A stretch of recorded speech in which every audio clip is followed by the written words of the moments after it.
Download the News 8000 app today.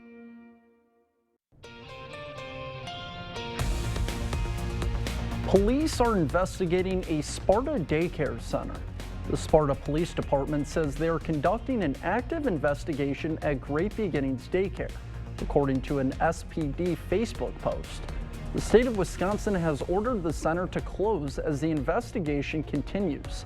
Police did not give details about the investigation, but have said the parents of children involved in the investigation have been contacted. Police warn that false information about the investigation has been spreading on social media. They ask the public to respect the investigation process and the sensitivity of it. The Monroe County Department of Human Services is assisting with Sparta PD with the investigation. The America's Best Value Inn on La Crosse's north side has officially been closed to residents. Patrons had until 11 a.m. yesterday to move out. A number of people have called the hotel their permanent residence since rooms were able to be rented out on a monthly basis. Residents were given a 1-month notice that they would have to find a new place to live. When we talked to Dean Husa, one of the residents, he said many still had not found a new home. The closure comes at a time when homeless shelters in the area have been at max capacity for months. Mauston City Administrator will resign.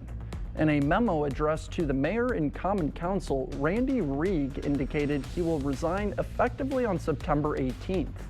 Rieg has held the position since 2018, but has recently found himself in some hot water. A Mauston resident and journalist filed a federal lawsuit accusing Rieg and other officials of violating his civil rights. Rieg also had some recent disputes with the city's part-time firefighters. This week, Mauston City Council voted to table the results of a closed session in which they were deciding to fire Rieg. Planned Parenthood has announced it will resume offering abortions in Wisconsin next week. The decision comes after a judge ruled that Wisconsin's 1849 law that seamlessly banned the procedure actually didn't apply to abortions. Abortions will be provided at Milwaukee and Madison clinics. Clinics had stopped offering the procedure in the state when the U.S. Supreme Court overturned Roe v. Wade in June of 2022. When that decision was overturned, the state reverted back to the 1849 state law that was in place before Roe was the law of the land. Anti-abortion groups have criticized Planned Parenthood's move, arguing abortion is still illegal in the state. Meanwhile, state Democrats and abortion rights activists have hailed the decision. In a statement, Senator Brad Pfaff said he was glad to see access to abortion restored in the state. He said, quote, "Wisconsinites and their families deserve the freedom to make deeply personal decisions on reproductive health care without government interference." He also called the procedure, quote, "essential health care." The resumption of abortion services comes as a lawsuit challenging the state law continues in county court. That lawsuit is expected to reach the Wisconsin Supreme Court, which flipped to liberal control in August. Community members came out to Pogue Park to honor a former lacrosse resident and Olympic athlete.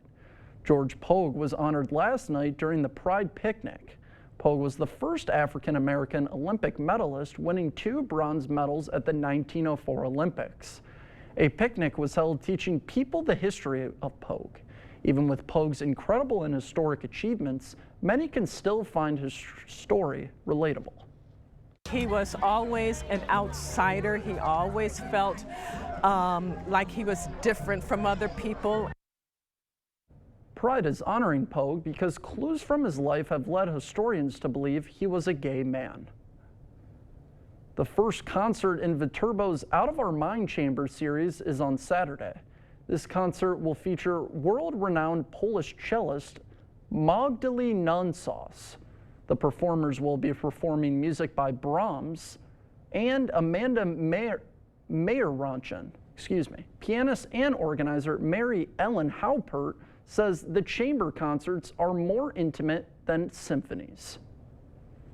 Every musician has its own exposed voice. Plus, it's interesting watching musicians work together in this setting. The music is so exciting. And so you feel as if you're part of the experience. Saturday's concert begins at 7:30 p.m. at Viterbo University's Nala Starling Recital Hall. La Crescent's Apple Fest starts today. Last night, a torchlight parade kicked off the festival. The parade was held to celebrate the fest's 75th year. The festival started in 1949 to promote La Crescent's apple industry and put the community on the map. The parade featured floats and ran from Veterans Memorial parking lot to Crucifixion School. President Mandy Lenser says why a parade before the festival begins is critical. It just brings a new energy in the evening to kick off Fest and start the wonderful celebration. This was Apple Fest's first time holding the Torchlight Parade. However, Lenser says they plan to make it a tradition. La Crescent's Apple Fest runs until Sunday. For a list of events, head to news8now.com. Hey, good Friday morning to you. I'm meteorologist Bill Grawl. Checking the forecast for today. Clouds thicken up quickly this morning. Slight chance of showers, highs around 73. Tonight, small chance for showers, some fog late, 56 for the low, and still a small chance for a thunder shower tomorrow, 76. Dry Sunday and Monday, 74 both days. Warmer through next week, upper 70s to low 80s. Some low-end rain chances on Tuesday, Wednesday, and Thursday. A little bit better chance of showers on Friday. Hope you have a great weekend. Thank you for watching News 8 Now this morning. Don't forget to keep up with the news of the day on news8000.com. And we'll have the latest updates to today's top stories on News 8 Now at noon. Have a great day, everyone. We'll see you at noon.